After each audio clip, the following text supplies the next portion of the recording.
From Builder Studios, this is Colors for Social Media, the podcast for budding digital marketers and small business owners who believe in digital marketing. I'm your host, Enoch Robot Boy Apia Jr. If this is your first time tuning in, this is an opportunity for you to subscribe, follow on Spotify, Apple Podcasts, or YouTube in order not to miss my perspective when it comes to digital marketing and that of my friends. This week, I'll be having a conversation with one of my friends about one of the most difficult verticals when it comes to marketing. I'm saying it's one of the most difficult because I ventured into that vertical, but then I withdrew quickly. But then when I had a conversation with him, I realized that he is really versed in this. This industry that I'm talking about is the betting industry. I almost said the gambling industry, but then I want to say the betting industry because that is his concentration now. For this episode, I want to welcome my very good friend, Kekeli Klutse, to talk about some of the winning strategies he used in his work with Pride Bet. Yeah, Pride Bet. All right. So, Kekeli, welcome to Colors of Social Media. Thanks for having me, Enoch. It's been a long time coming. We've been having this discussion for so long a time. Yep. And finally, I'm excited to be here. Awesome. So I always tell my friends when they come on, we have two traditions. The first one, I asked about your expectation for this episode because you know we had a conversation, you know what we are coming to talk about. Yeah. So Kekeli, I want to ask you, what is your expectation? For me, my expectation is for people to, one, love what we're about to discuss today, and two, help people learn more. It's fun and it's exciting, and it's always lovely when you can just give out a bit of what you have. So for me, it's about people learning and people coming to enjoy the podcast more, so that maybe next time they'll say, hey, we want that guy back on that show again. Also. Let's get into it then. Yeah. Kekeli. Yeah. My question, and I think I've already asked you this before when we were having a conversation. Yeah. Why the betting industry? Why the betting industry? Yeah, why? I think you've known me for some time now, and I love to explore. Before getting into this space, I've worked with agencies. I've worked in, should I say, a phone company. I've worked in a cement business. I've been here and there. So when the opportunity came and it was sports betting, I'm like, if you are a marketer, you should be an all-rounded person. You shouldn't say, oh, maybe I'm only good at selling rice, so let me stick with selling rice. You should be able to market more than one product. So for me, when the opportunity came, I'm like, it's also a great learning curve for me. So I just hopped on it. What have you learned so far? I've learned a lot. One, there's crazy competition out there. Yeah, and apart from competition, marketing-wise, I've learned so much that, even though people believe that digital would overtake traditional, digital and traditional still go hand in hand. There's no two ways about that. You know, back then when the conversation about digital is here and we are going to kick out traditional, when you get into certain spaces, you realize that they go hand in hand. Yeah. So you always need to learn to merge both. And it's been a great learning curve. I've learned really unconventional things, guerrilla marketing tactics that I'd never thought of doing some time back. And I'm doing them. Okay, these things are not as crazy as people think they are. They are actually interesting things. It just depends on how you tweak it. Looking at that industry, the betting industry, I would understand that you will include guerrilla marketing in it because it's super competitive. Even from the top of my mind, I can talk about 10 betting companies in Ghana. So obviously you have to include guerrilla marketing in all your activities. Exactly. I want to stick to, you mentioned traditional marketing and digital marketing. How do you merge the two? Because from what you just said, you're a firm believer of traditional marketing working hand in hand with digital. Yes, exactly. So how do you merge the two for for it to be like a cohesive experience for the user? Okay. So you'd realize that in traditional, people just see it as you're just putting a billboard up and doing stuff. But with digital, campaigns are a bit targeted. You are looking at a certain type of audience. You are looking at a specific messaging, because I'd say in the sports betting industry, it's a numbers game. Yeah. The focus is on numbers. You'd be thrown into the pool, and in the first month you're working, it's like acquisitions. We want numbers. What are we doing to get numbers? So whatever marketing idea that I usually think of, it goes hand in hand. So let's say recently we ran some campaigns, and even though it was traditional, the digital aspect came to play where it was targeted. So even with billboard campaigns that we run, they actually tracked. So let's say back then you'd see billboards and they are just mounted at locations, right? But billboards are not tracked. I don't know if you noticed, but in the sports betting space, you'd see a certain billboard in an area, and you'd see a code like use GH1 as code. We are tracking it because we want to be able to see if people in that area see that board and are using that code. Apart from awareness, even though that's good for the company still wants to see that people are using that. So even with traditional, certain things are targeted. When PrideBet was launching, we ran outdoor, lots of outdoor. We're doing. I saw the noise. We're all over. Yeah. But if you are not somebody who looks at it keenly, you might feel like it's just an ordinary billboard. But that billboard has a code, and it's being tracked. So we have for, let's say, general stuff like that, we run it through like an affiliate platform. So the affiliate platform helps you know the clicks coming in, if people are registering, and that would tell you if you should keep that board up at that location or you should change the location. So we did same with bus stop boards. With bus stop boards, we had QR codes on there, because the idea was, okay, if people stand at a particular they bus get the stop, opportunity, they can scan easily. Yes, and we did see some scans. So it really proved to some extent that indeed people just don't see their board and walk past. If you add a CTA to a board where you can track it, you'd get to see something. And if you can track it, it is you bringing traditional marketing and digital. Exactly. And I think that's what that space has taught me. And in my other spaces, we didn't really focus on tracking. So you just mount a board and you feel like, okay, people are going to walk past circle, they'll see that board. But how certain are you that people are taking that action that you want them to take? So that is where even tracking your offline activities or your traditional activities is key. Yeah. So how do you decide where to put?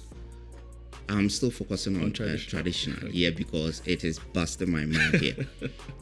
How do you decide that, okay, I want to put the billboard here because my target audience? First of all, how do you get your target audience from this pool of people passing through? Okay. So market research is key. I mean, that's one thing you can't take out of marketing. In anything you do, you always need to research. So, I mean, let's say off the top of your head, if I should say, I mean, look at certain areas in Accra or in Ghana and its relation to sports. Off the top of your head, you'll be able to mention certain areas. Okay, so I'm thinking La Paz, I'm thinking Nima, I'm thinking Medina. So you already have a fair idea as to locations where there are sports enthusiasts, and it's buzzing with the whole sports, should I say, aura. It's all over that space. So those are the places that you definitely want to go for. And you're also looking at traffic-prone areas. I mean, I know there's research out there. I mean, Ipsos and all these companies do their research into most viewed places, most walked past places and all that. So, I mean, there's that data. But even in our local setting, you'll be able to tell that, okay, if I should choose area A over area B, I would get a certain level of should I say awareness built, and that would in turn bring me a certain level of numbers that I'm looking at. So I think those are the things that we really look at. What I'm getting from what you're saying is that for an action, you can track. Yes. By, including QR codes or maybe some short code on the billboard, so that users who really want to do something, they can use it. Then you will be tracking in your offices. Exactly. But for awareness, that is our eyeballs. Yes. With the right audience. Yes. Is it possible for you to get that number of people, the right target audience that saw the billboards?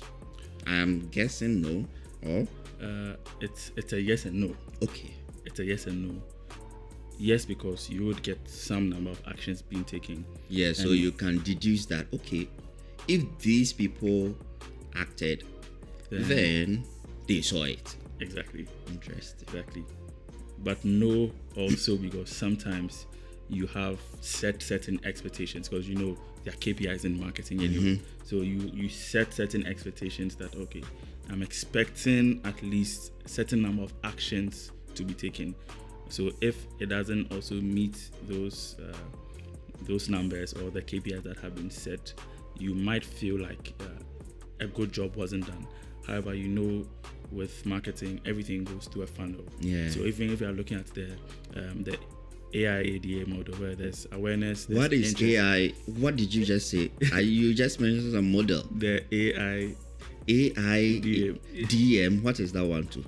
So so AIDA is one of the marketing frameworks that you can use to say to track or to help you see at which level your customer is and what you also need to do. So A is awareness, I is interest, D is desire, and then the final A is an action. Oh. Yeah. So. Oh, okay. So the usual funnel, awareness, consideration, conversion is what you are saying. So so we have different models in marketing. Yeah. There's so many models, but for me, the AIDA model is one of the models I really like to use. So from awareness, that there's an interest there. So even on the end of the company, what are we also doing? Yeah. So from awareness, there's interest, there's a desire. So the desire is when now the person feels like, okay, I've seen this billboard about 2-3 times. I think I should give it a try.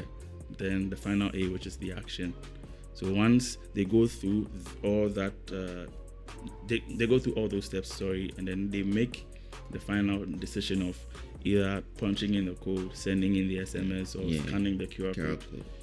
That this is a qualified lead, so you need to hit on that person. So that's why, if you notice, I don't know if you do get SMS blasts from sport betting companies, but you get them a lot. Yeah, no, you will never because you don't find yourself in that space. But anyone who has found themselves in that space, if you've interacted with even one brand, you realize that all the brands will just come at you because they realize, okay, there's some potential. So now we all need to find a way to bring you in. I have 2 questions, but then I want to ask this. You see, you realize you asked this. I'm sure you've been getting some, and I was like, me, you will never get me. So how can you circumvent and get a person like me? Okay. You see, okay. How do you capture this person like me? If I'm saying, is there like a model that you guys will use to capture me? Yes. How will you get me? Yes. Like we were saying earlier, we just spoke about the AID model, which is a funnel. You also spoke about the awareness, consideration, conversion. I mean, those are models. And in that same line, there's also a model that we use. Every company has their own model. Yeah. I mean, I don't want to say much because that's why people listening. Of course, your competitors will be listening. Most definitely. The moment you see betting, winning strategies, betting. Yes. But I get you. I don't want to push further. Oh no, it's fine. It's fine. I mean, we are here to share, so people need to learn. Plus, the good thing is these strategies can be used anywhere. Oh. these strategies can be used anywhere, because the reason why in sports betting we use some of these things is because we have limited restrictions. There's so many restrictions. I don't know if you know, but the gaming commission will tell you can't use an influential person to promote your brand. You can't advertise around a church, you can't advertise around a mosque, you can't advertise around like a school. Yes, so there's so many limitations. However, your target audiences still fall within these spaces. They walk there, they go to church, so they go to mosque. That's a very nice area. Yes, we know that. Of course, we know they go there. Yes. They go to church. Yes, they go to church. They pray. Yes, but you still need to find your SMEs. So, like what you said, targeted SMSs. Yeah. Targeted SMSs. So you realize that people just do bulk SMS because they are doing bulk SMS. But even with sports betting, you can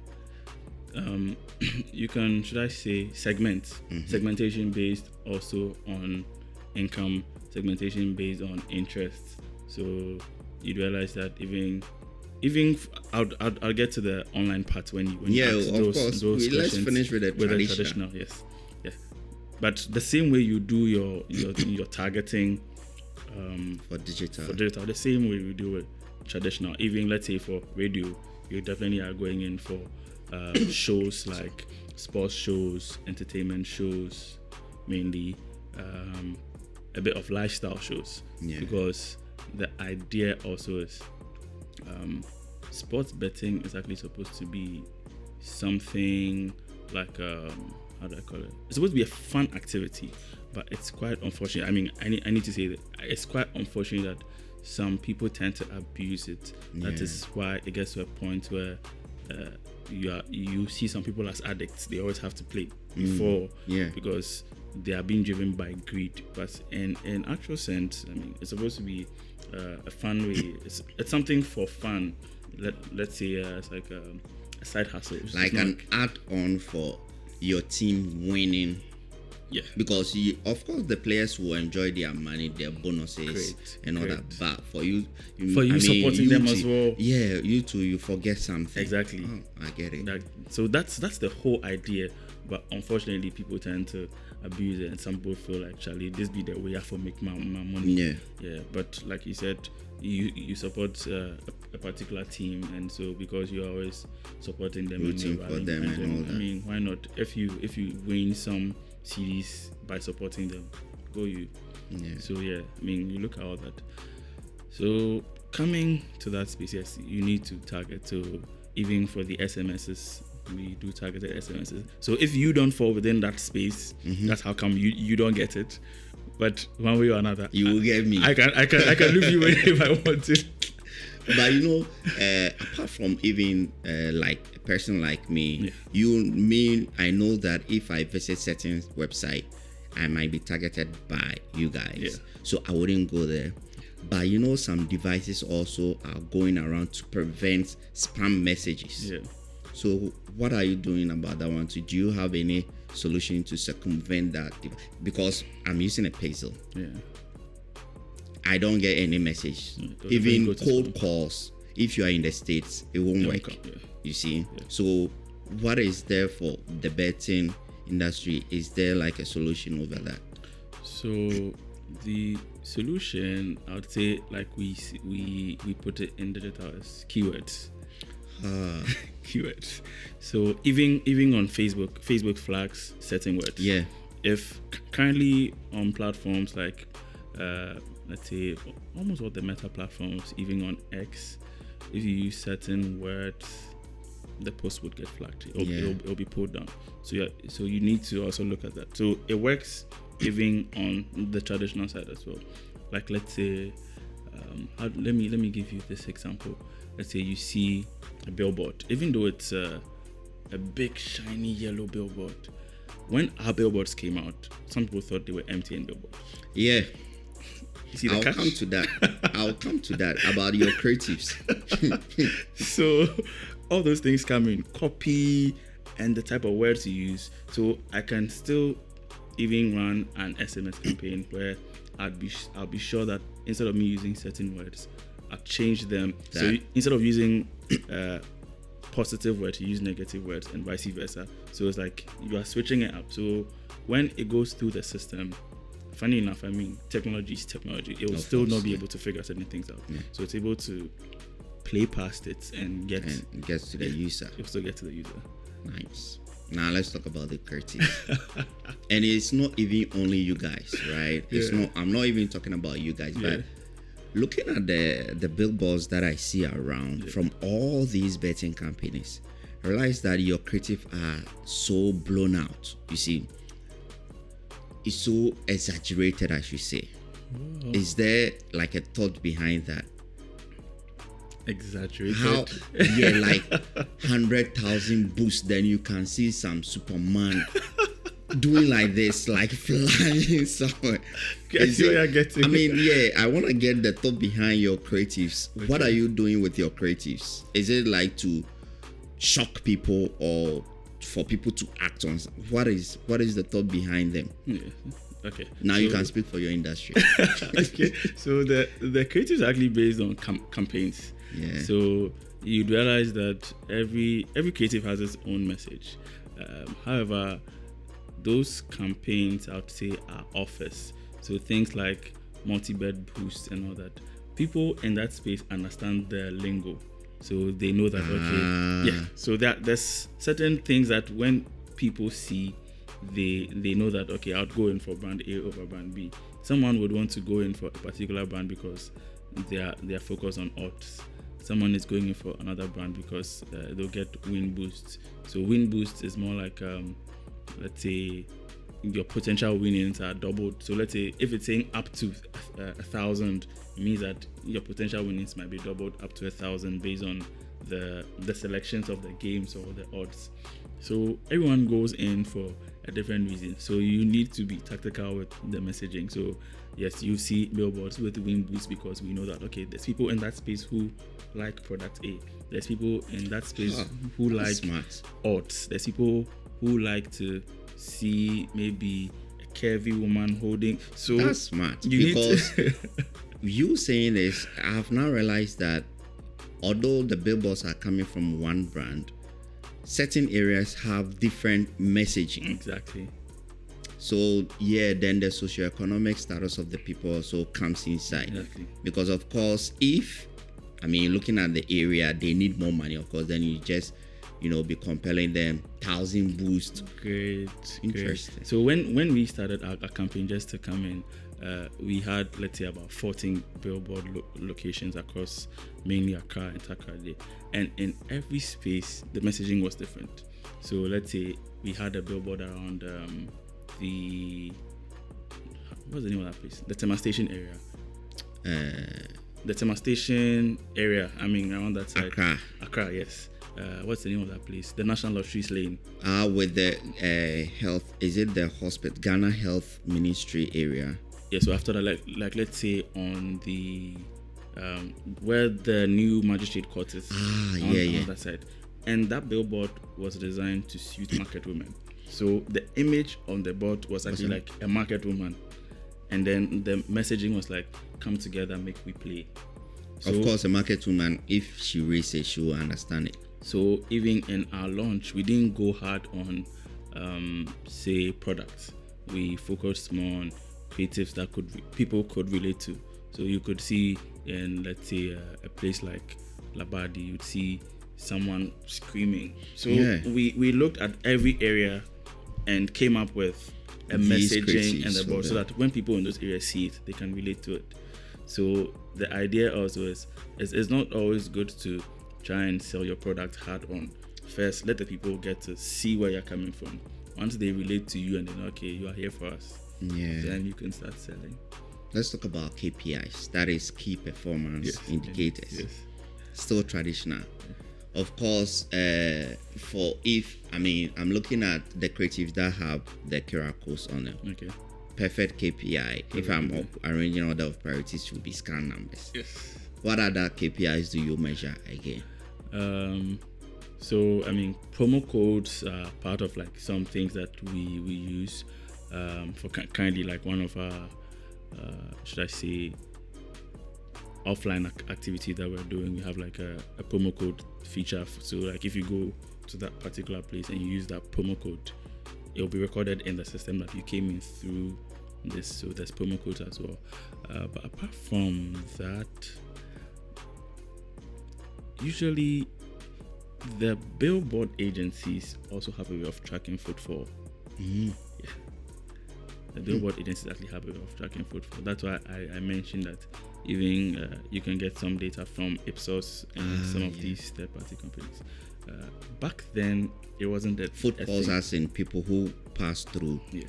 So back then, it wasn't a thing. Like people didn't really invest into it, but now you see it growing. So most billboards now have trackers installed on there.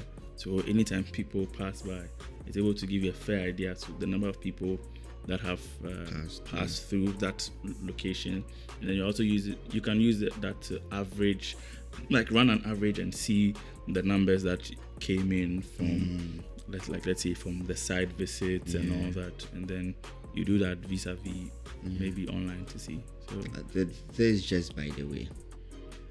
You know, all the time people pitch traditional against digital. Do you think billboards installing tracking sensors and all that is their way of fighting digital so that they will be at par with digital or even overtake them, to show digital that we were there before you came? Do you think that is the angle they are going in? I think initially when that conversation came up, that was the angle, because I mean, when everybody started saying going digital this year and it's going to kick traditional out, that was the whole idea. But now you'd realize that even with certain campaigns, we still run them O2O. So like, what is O2O? Sorry, I've just using. Don't worry, that's why I'm here. I will steer you. What is O2O? So O2O is online to offline. Oh, okay. So let's say for us, we like in terms of the tracking, there's certain campaigns that we also run which are O2O campaigns. So let's say we can say we are running a spot and win campaign. So spot any of our billboards in town, spot any of our ads in town, take pictures and share using a particular hashtag. So that way, that also helps us know that people are really seeing these boards, and so running O2O as well. Yeah. So the thing with the traditional, tracking the thing, the boards, it's come to stay, which is also good data, because back then the issue was digital was giving, traditional wasn't giving data. So that has come to, add up to make you see the value, because let's say if you are paying 100,000 CDs for a space for 6 months, sometimes you feel like, okay, it's a great location, but what's the value? So that is where the tracker comes in, and it makes it like a really good plus. But however, I think traditional still feeds off digital, because here in Ghana, if you look at most of the really big campaigns that have gone viral online, most of them were actually offline campaigns. And in Ghana, most of them, the marketing that I've seen, let's say example, the Twitter campaign that went viral, it was a billboard campaign. It was done by Social Ghana. It was a billboard campaign, which was an offline campaign. But big up Social Ghana. Yamfo and Squad. Yamfo and Co. So that was being run offline, traditional, but because of the O2O element, you could now see that vibrance online. So for me, I feel even people in the traditional space, especially traditional marketing agencies, now need to even start adding a digital aspect to whatever they do. Because for you to even sell your product, it's not about just telling people that we have good billboard locations. You can actually run a really cool campaign about why your boards are the best and all that. And because now, let's say, example, when these guys came, Alpha and Jam, Alpha and Jam, the guys who owned a really big billboard at Usu. You see the messaging.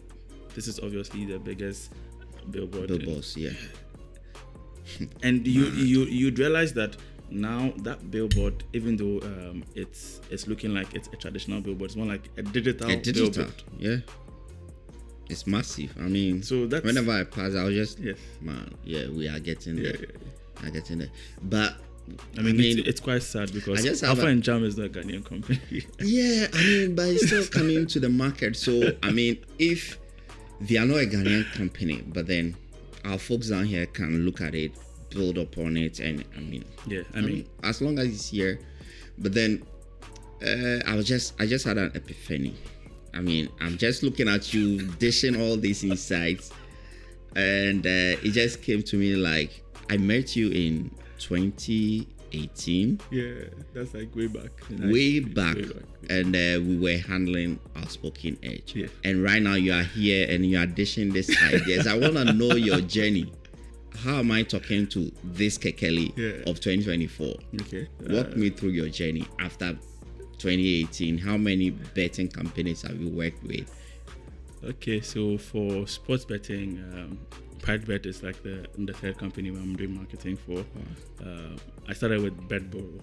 Oh, yeah, BetBoro, and then from BetBoro I moved to M Sports, and then from M Sports I'm now with PrideBet. Sports betting is fun, and for me, with all that I've learned, any industry that I'll find myself in, I'm going to replicate. Can thrive. Yeah. Oh yes, that's it.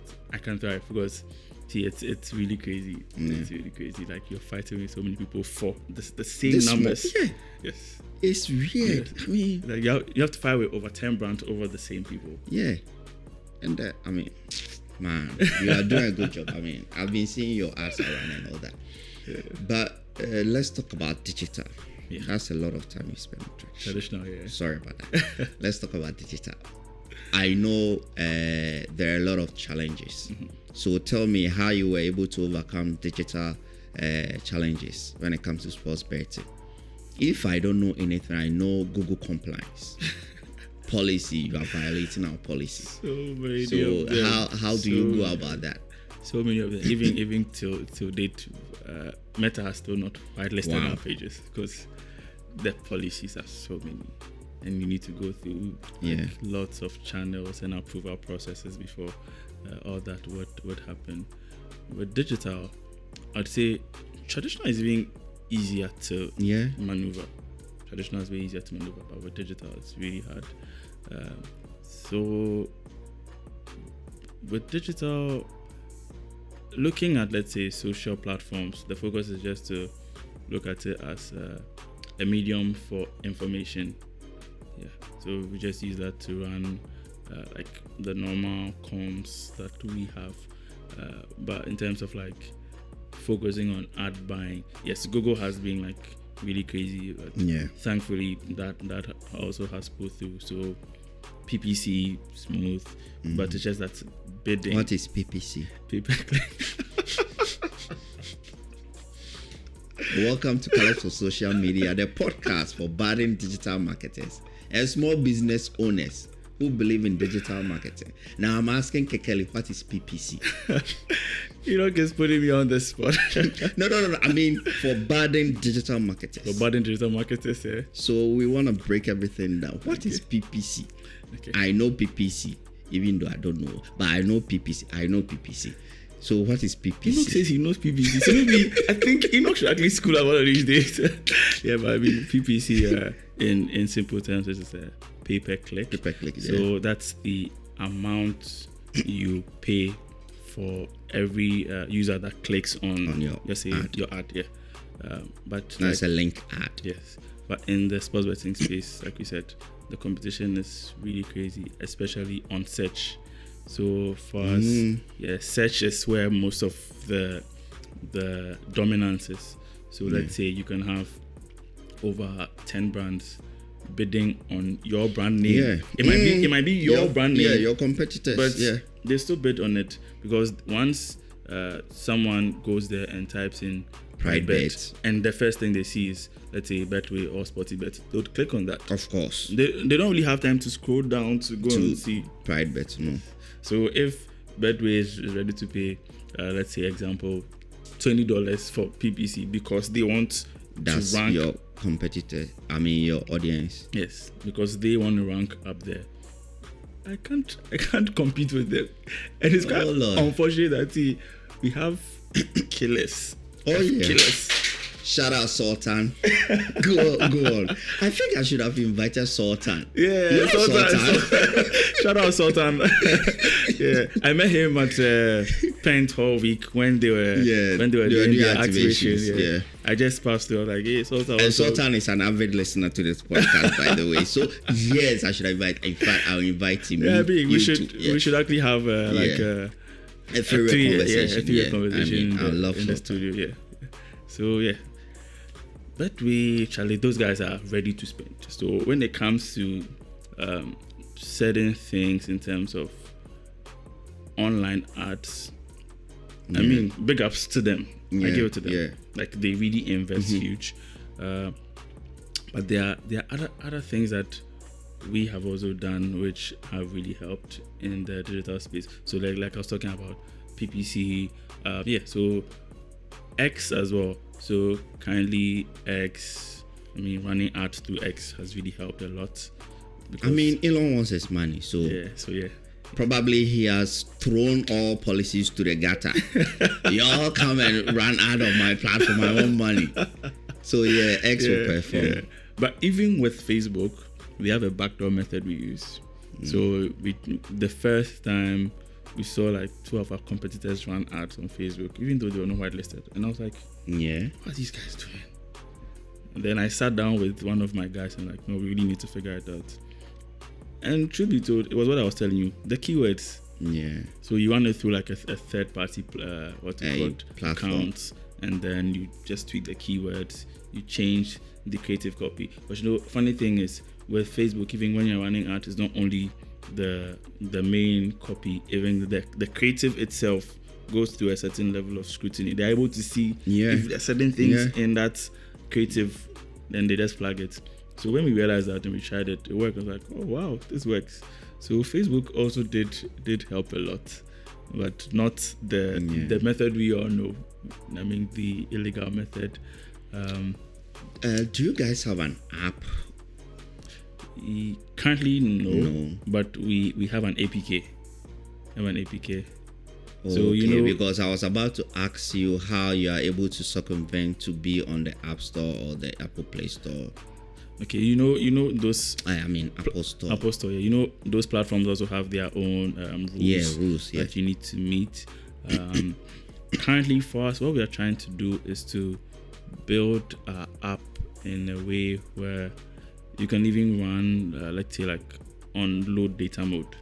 So all the things you are seeing on our site currently are like being run in low data mode. Yeah. So once we get it perfect, the app would be ready. But for an app, no, we just have an APK. Tell me, what are some of the key considerations that you put in place if you want to get? You've already talked about the keywords.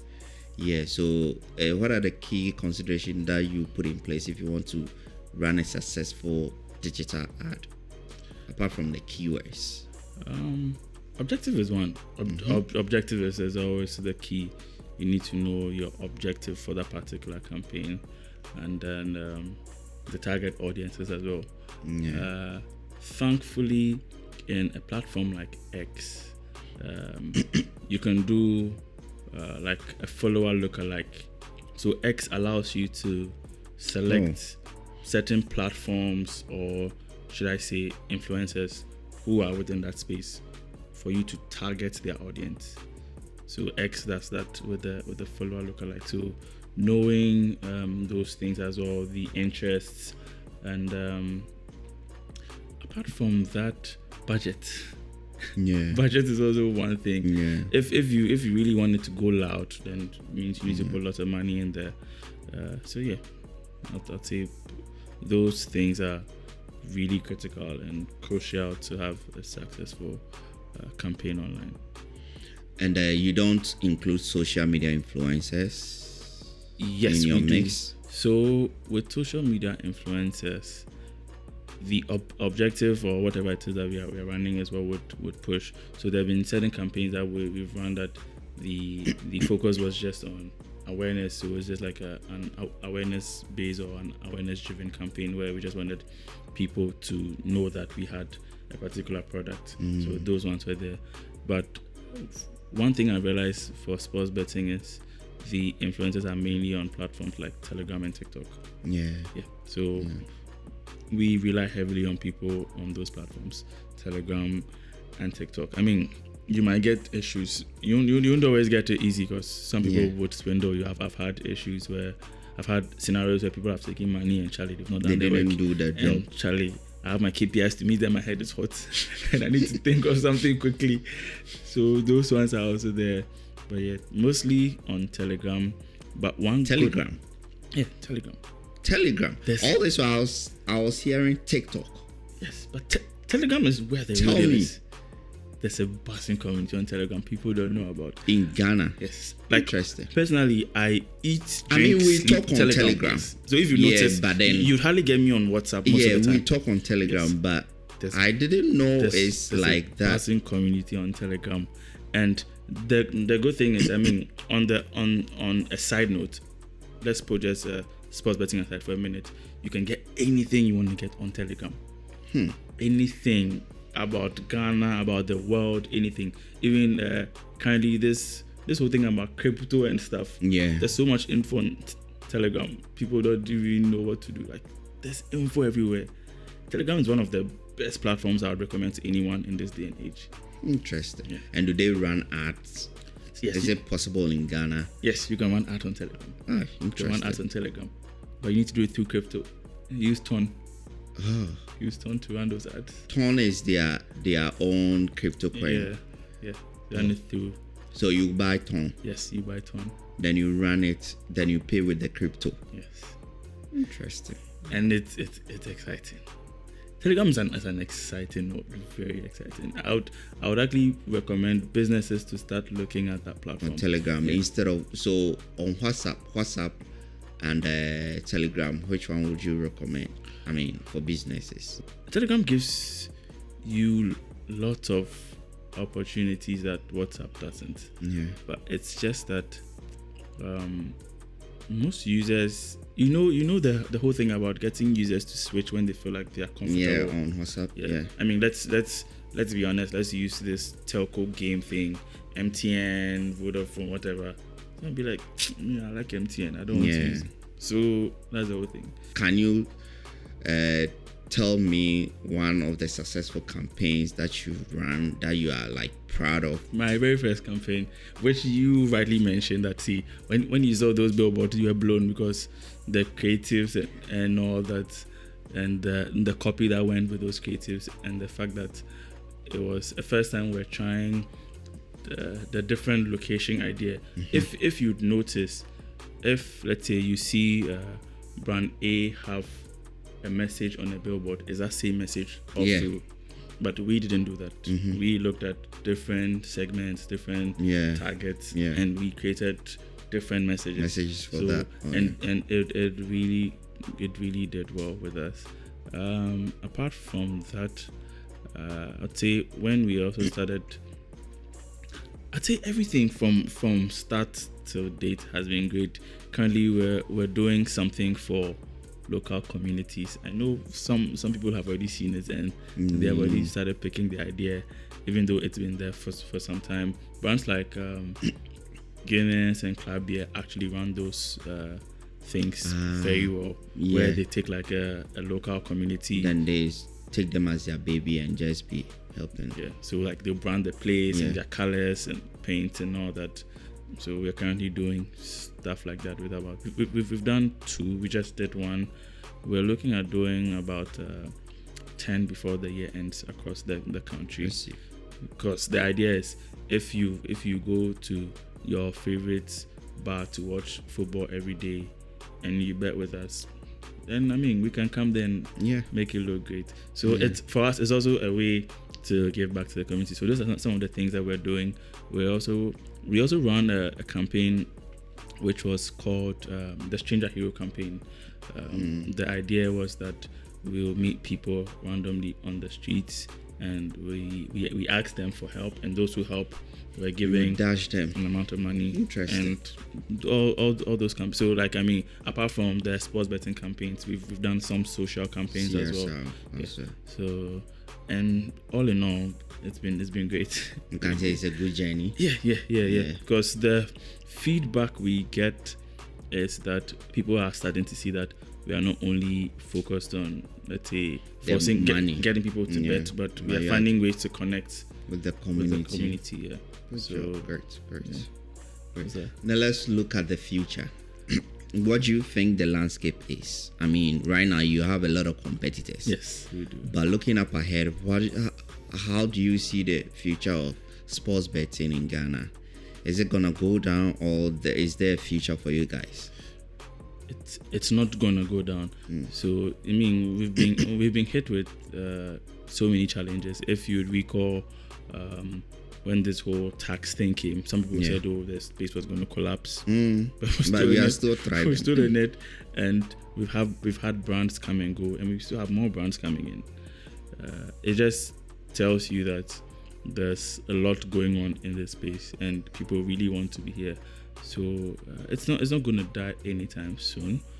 But maybe what would even make it better is when we have, should I say, a much better regulatory structure. Yeah. Because sports betting, if I should put it well, is still an online thing. And in Ghana, we're still young in that online space, even in terms of regulations and making sure that people are doing what needs to be done so that you are not overstepping or crossing certain boundaries. So since digital is growing, it'll definitely go.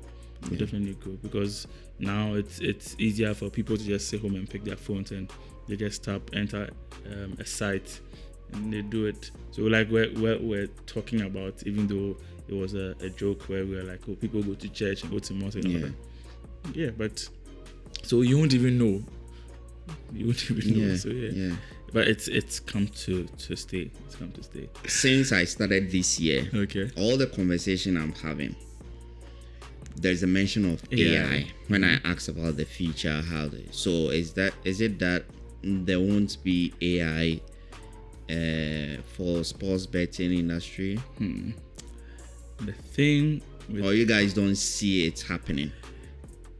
Personally, I've not envisaged it, but it might happen. But with AI and sports betting, once AI starts to play a role in it, I mean, you might as well feel like there's some manipulations going on, because already people have this mindset that someone uses in the office and you just push some things, and that's why we win, we lose and not. Yes.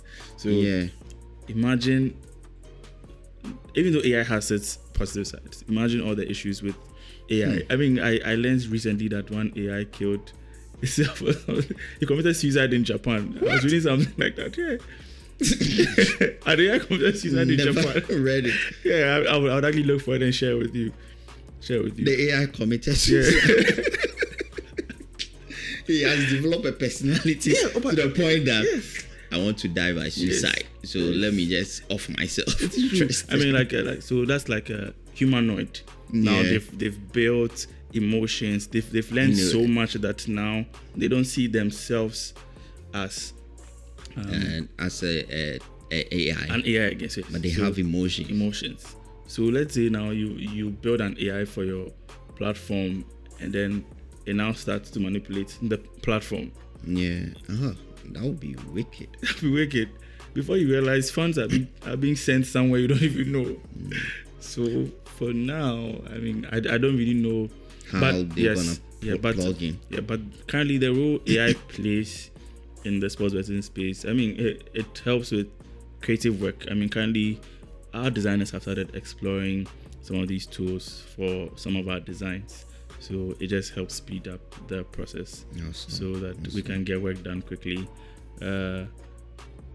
myself, I mean, I use GPT a lot to do some of my work. My proposals, I just put in the commands and just does it for me.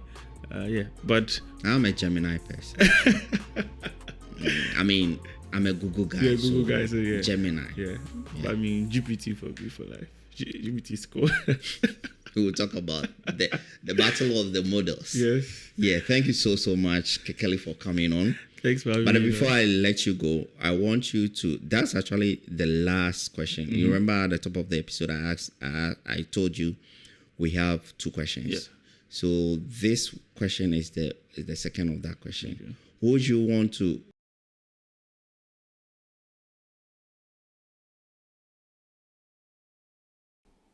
Daddy.